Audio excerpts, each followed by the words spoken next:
আতশবাজির আওয়াজ শুরু হলে কি করবেন আপনার পাখির এভিয়ারিতে বা রুমে। তো আজকে রাত্রে হচ্ছে যতটুকু সম্ভব পাখির ঘরে অবস্থান করেন, এতে করে পাখিগুলি আপনাকে দেখে আর কি বিচলিত হবে না বা ভয় কম পাবে।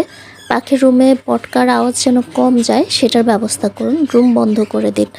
বারান্দায় যারা পাখি পালেন, যদি কম পরিমাণে পাখি থাকে তাহলে কিন্তু বারান্দা থেকে পাখিগুলো চাইলে ঘরে নিয়ে আসতে পারেন, বা বারান্দায় লাইট জ্বালিয়ে পাখির সামনে থাকুন। হালকা মিউজিক বা টিভির রুমে হালকা শব্দে শান্ত কোনো গান কিংবা পাখির পরিচিত কোনো শব্দ, যেমন হচ্ছে বৃষ্টির শব্দ কিংবা ফ্যানের শব্দ, এগুলো চালিয়ে রাখতে পারেন। একে হোয়াইট নয়েজ বলে, যা সাধারণত বাইরে থেকে হঠাৎ করে আসা বিকট কোনো শব্দকে কিছুটা ঢেকে দেয় আর কি।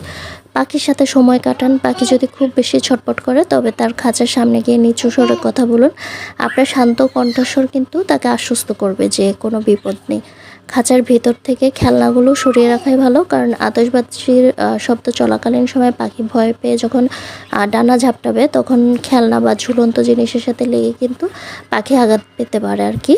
তাই এই সময়ে অপ্রয়োজনীয় জিনিসগুলো সরিয়ে রাখাই ভালো।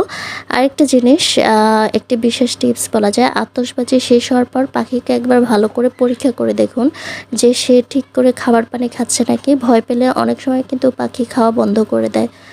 সুস্থ থাকুক সবাই পাখি। আল্লাহ হাফেজ।